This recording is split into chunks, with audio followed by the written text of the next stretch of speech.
आज हम उन नसों और धमनियों की बात करने वाले हैं जिनके बिना किसी भी देश की अर्थव्यवस्था चल ही नहीं सकती। हम बात कर रहे हैं परिवहन, संचार और व्यापार की, यानी देश की जीवन रेखाओं की। बिल्कुल। हमारे पास इस विषय पर कुछ बहुत ही दिलचस्प नोट्स हैं जो हमें भारत के इस विशाल नेटवर्क की गहराई में ले जाएंगे। बिल्कुल। और ये सिर्फ सड़कें, ट्रेनें या बंदरगाह नहीं है, ये वो पूरा सिस्टम है जो खेत के अनाज को हमारी थाली तक पहुंचाता है। और फैक्ट्री के सामान को हमारे घर तक। सही। तो चलिए इस सिस्टम की बुनियाद से शुरू करते हैं और समझते हैं कि ये जीवन रेखाएं इतनी जरूरी क्यों हैं। तो नोट्स की शुरुआत एक बहुत ही बुनियादी लेकिन गहरी बात से होती है। बताइए। कि कोई भी चीज, चाहे वो कोई सामान हो या कोई सेवा, अपने आप बनाने वाले से इस्तेमाल करने वाले तक नहीं पहुंचती। उसे पहुंचाने के लिए एक सिस्टम चाहिए जिसे हम परिवहन कहते हैं। और ये बात सिर्फ हमारे आपके लिए नहीं, बल्कि पूरे देश के लिए सच है। देश की तरक्की सिर्फ इस बात पर निर्भर नहीं करती कि हम कितना सामान बना रहे हैं, अच्छा, बल्कि इस पर भी कि हम उस सामान को कितनी तेजी और कुशलता से देश के कोने कोने तक पहुंचा सकते हैं। तो मतलब रफ्तार और पहुंच दोनों जरूरी हैं? बिल्कुल। इसीलिए अच्छे ट्रांसपोर्ट को तेज विकास की पहली शर्त माना जाता है। मतलब साफ है, बिना अच्छी सड़कों, ट्रेनों और हवाई जहाजों के अर्थव्यवस्था का पहिया घूम ही नहीं सकता। इसीलिए तो इन्हें जीवन रेखाएं कहा जाता है। तो चलिए देखते हैं कि भारत में ये जीवन रेखाएं कितनी तरह की हैं। मोटे तौर पर परिवहन के 3 ही माध्यम हैं: जमीन, पानी और हवा। स्थल, जल और वायु। जी। जमीन पर हमारे पास सड़कें हैं, रेलगाड़ियां हैं और अब तो पाइपलाइंस भी हैं। पानी में देश के अंदर नदियों, नहरों का जाल है और साथ ही अंतर्राष्ट्रीय व्यापार के लिए समुद्री रास्ते। और हवा में तो घरेलू और अंतर्राष्ट्रीय उड़ानें हैं ही। हाँ, ये तो पूरा खाका तैयार हो गया। तो शुरुआत जमीन से करते हैं। Yes. और सबसे पहले बात करते हैं सड़कों की। नोट्स में एक बहुत बड़ा आंकड़ा दिया गया है। भारत में सड़कों का नेटवर्क 62 लाख किलोमीटर से भी ज्यादा लंबा है। वाह, 62 लाख किलोमीटर। ये तो बहुत ज्यादा है। हाँ, मतलब पृथ्वी के 150 से भी ज्यादा चक्कर लगाने के बराबर। अच्छा। हाँ, तो ये दिखाता है कि हमारा देश कितना विशाल और कनेक्टेड है। और सड़कों की लोकप्रियता का कारण भी आप देखें तो साफ है कि सस्ती पड़ती हैं। हाँ, बिल्कुल। रेल की पटरी बिछाने के मुकाबले सड़क बनाना काफी सस्ता पड़ता है। और सबसे बड़ी बात, इनकी पहुंच, आप ट्रेन को हर पहाड़ पे नहीं ले जा सकते, लेकिन सड़कें उबड़ खाबड़ और दुर्गम इलाकों में भी बनाई जा सकती हैं। हाँ, नोट्स में एक तस्वीर भी है जिसमें एक शानदार 6 लेन हाईवे है और साथ ही घुमावदार पहाड़ी सड़कें भी हैं। ये भारत की इसी विविधता को दिखाता है ना? नहीं लेंगे। नहीं, ट्रक या टेम्पो लेंगे। सही। कम दूरी, कम लोग और कम सामान के लिए सड़कें सबसे किफायती हैं। और जो सुविधा सड़कें देती हैं वो कोई और नहीं दे सकता। Door to door service. हाँ, ये बहुत बड़ा पॉइंट है। ट्रक आपके गोदाम से सामान उठाता है और सीधे दुकान के दरवाजे पर उतारता है। इससे सामान चढ़ाने उतारने का झंझट और खर्चा दोनों बचता है। सही कहा। असल में सड़कें वो गोंद हैं जो परिवहन के बाकी सभी साधनों को आपस में जोड़ती हैं। ये अच्छा कहा आपने। आपको ट्रेन पकड़नी हो, फ्लाइट लेनी हो या बंदरगाह जाना हो, आप जाएंगे तो सड़क से ही। तो अब जब हम सड़कों का महत्व समझ गए हैं तो देखते हैं कि इन्हें मैनेज कैसे किया जाता है। नोट्स के मुताबिक भारत में सड़कों को 6 अलग-अलग श्रेणियों में बांटा गया है। हाँ, इसे हम 3 बड़े हिस्सों में समझ सकते हैं। पहला हिस्सा वो बड़ी सड़कें हैं जो पूरे देश को एक साथ पिरोती हैं। इसमें सबसे महत्वपूर्ण है स्वर्णिम चतुर्भुज, गोल्डन क्वाड्रिलैटरल। जी, ये वो 6 लेन वाला सुपर हाईवे है जो दिल्ली, मुंबई, चेन्नई और कोलकाता, इन 4 महानगरों को जोड़ता है। ये तो देश के दिल की धमनियों जैसा हो गया। और इसी में राष्ट्रीय राजमार्ग यानी नेशनल हाईवे भी आते होंगे। बिल्कुल। नेशनल हाईवे देश के दूर दराज के हिस्सों को जोड़ते हैं और ये देश का मुख्य सड़क तंत्र है। ठीक है। फिर दूसरा हिस्सा आता है जो राज्यों और जिलों के अंदर कनेक्टिविटी देता है, जैसे राज्य राजमार्ग जो राजधानी को जिला मुख्यालयों से जोड़ते हैं। State highways. हाँ, और जिला मार्ग जो एक ही जिले के अलग अलग प्रशासनिक केंद्रों को आपस में जोड़ते हैं। और तीसरा हिस्सा कौन सा है?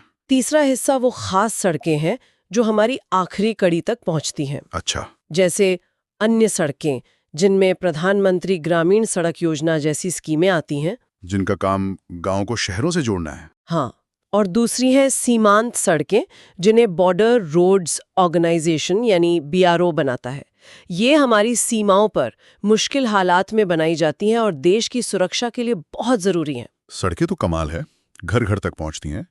लेकिन अगर मुझे हजारों टन कोयला एक राज्य से दूसरे राज्य भेजना हो, तो क्या ट्रक सबसे अच्छा विकल्प होगा? शायद नहीं। नहीं। और यहीं पर रेलवे की भूमिका शुरू होती है। आपने बिल्कुल सही नब्ज पकड़ी है। जब बात भारी सामान और लंबी दूरी की आती है तो रेलवे का कोई मुकाबला नहीं। ये यात्रियों और माल दोनों के लिए परिवहन का मुख्य साधन है। भारत में इसकी शुरुआत 1853 में मुंबई से थाने के बीच 34 किलोमीटर की एक छोटी सी लाइन से हुई थी। और आज ये दुनिया के सबसे बड़े रेल नेटवर्कों में से एक है। बिल्कुल। और इसका हमारी अर्थव्यवस्था पर कितना गहरा असर पड़ा होगा। उद्योगों को कच्चा माल पहुंचाने से लेकर कृषि उत्पादों को बाजार तक लाने तक रेलवे ने हर चीज की रफ्तार बढ़ा दी, बिना किसी शक के। लेकिन इतने बड़े नेटवर्क की अपनी चुनौतियां भी हैं। जैसे बिना टिकट यात्रा करना, रेलवे की संपत्ति को नुकसान पहुंचाना या बेवजह चेन खींचकर ट्रेन रोकना, ये कुछ ऐसी समस्याएं हैं जिनसे भारतीय रेलवे आज भी जूझ रहा है। ये तो सामाजिक चुनौतियां हुई। क्या भौगोलिक चुनौतियां भी हैं? मतलब देश में हर जगह रेल लाइन बिछाना एक जैसा आसान नहीं होता होगा? बिल्कुल नहीं। देश में रेलवे लाइनों का जाल कैसा होगा, ये 3 बातों पर निर्भर करता है। वहाँ की जमीन की बनावट कैसी है, आर्थिक जरूरतें क्या हैं और सरकारी प्राथमिकताएं क्या हैं। अच्छा। इसीलिए आपको मैदानी इलाकों में घना रेल नेटवर्क मिलेगा, लेकिन पहाड़ी या रेगिस्तानी इलाकों में कम। अब जमीन पर ही एक और दिलचस्प साधन की बात करते हैं, पाइपलाइन। नोट्स में इसे परिवहन का एक नया साधन कहा गया है। ये कैसे काम करता है? देखिए, पाइपलाइन परिवहन का एक अदृश्य हाईवे है। पहले इसका इस्तेमाल सिर्फ पानी पहुंचाने के लिए होता था। लेकिन अब कच्चा तेल, पेट्रोल और प्राकृतिक गैस को सीधे रिफाइनरियों और कारखानों तक पहुंचाने के लिए इसका इस्तेमाल हो रहा है। इसका सबसे बड़ा फायदा क्या है? इसका सबसे बड़ा फायदा है इसकी लागत और विश्वसनीयता। एक बार पाइपलाइन बिछाने का खर्च जरूर आता है, लेकिन उसके बाद इसे चलाने का खर्च बहुत कम है। मतलब मेंटेनेंस कम है? बहुत कम। इसमें ट्रैफिक जाम नहीं होता, कोई देरी नहीं होती और रास्ते में सामान के नुकसान का खतरा भी लगभग शून्य होता है। अच्छा। नोट्स में हजीरा, विजयपुर, जगदीशपुर मतलब HVJ जैसी प्रमुख पाइपलाइनों का जिक्र है, जो देश की ऊर्जा सुरक्षा के लिए बहुत महत्वपूर्ण है। तो हमने देखा कि कैसे सड़कें और रेल देश के कोने कोने को आपस में जोड़ती हैं। लेकिन जब भारत को दुनिया से जुड़ना होता है, तब हमारा सबसे बड़ा और सबसे पुराना साथी काम आता है, समुद्र। बिल्कुल। अब बात करते हैं जल परिवहन की। जल परिवहन की सबसे बड़ी खासियत है कि ये सबसे सस्ता साधन है। सबसे सस्ता? हाँ, आप जितना भारी और बड़ा सामान पानी के जहाज से भेज सकते हैं, उतना किसी और तरीके से भेजना या तो नामुमकिन है या बहुत महंगा होगा। इसीलिए इसे भारी सामान का राजा कहा जाता है। और ये पर्यावरण के लिए भी बेहतर है ना? हाँ, बाकी साधनों के मुकाबले इसमें ऊर्जा की खपत कम होते हैं और प्रदूषण भी कम होता है। भारत में सिर्फ समुद्री ही नहीं, बल्कि देश के अंदर भी नदियों और नहरों का एक नेटवर्क है, जिन्हें राष्ट्रीय जलमार्ग घोषित किया गया है। National waterways? जी, जैसे गंगा नदी पर प्रयागराज से हल्दिया तक नेशनल वाटरवे 1 या ब्रह्मपुत्र नदी पर सदिया से धुबरी तक नेशनल वाटरवे 2। ये तो देश के अंदर की बात हुई। अंतर्राष्ट्रीय व्यापार का क्या?